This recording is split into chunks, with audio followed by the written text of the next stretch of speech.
might have initially, the cost might be a few or several hundred crores, but again, it might take a long time to actually get back that payment, get back that cost.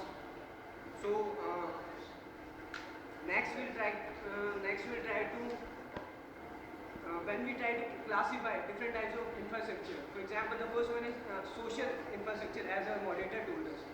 Well, in the social infrastructure basically includes the education and health services. And the economic infrastructure can include energy, transport, and water supply, etc. Well, in transport, it can be roads, railways, airports, etc. A lot of things.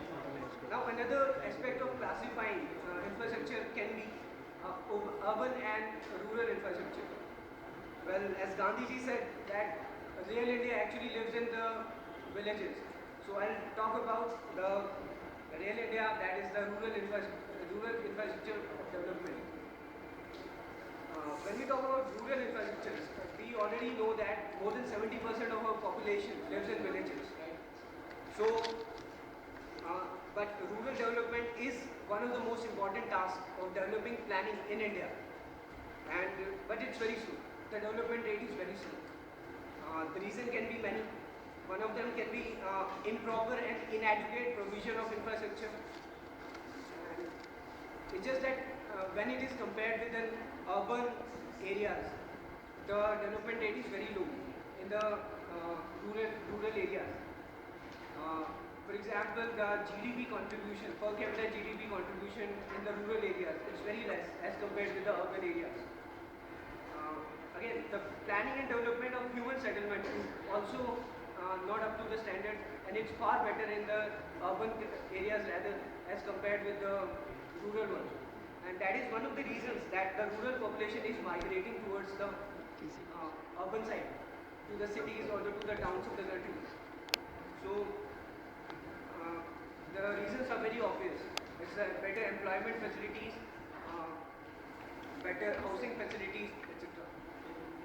Then we say that yes, there is an urgent need of development of infrastructure, especially when we talk about the rural economy and the quality of life out there in the rural countries, in the rural areas.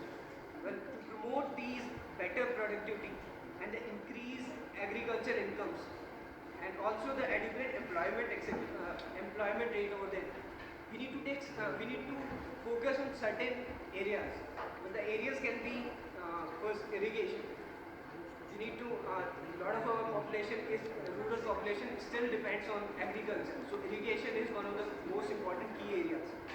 Then the rural roads, that is again improving the interconnectivity between the city and the villages, or also the interconnectivity between the villages itself.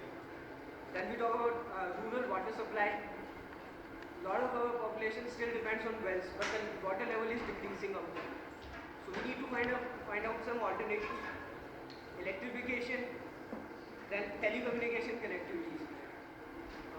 Taking all these areas into consideration, our government has taken some steps outside.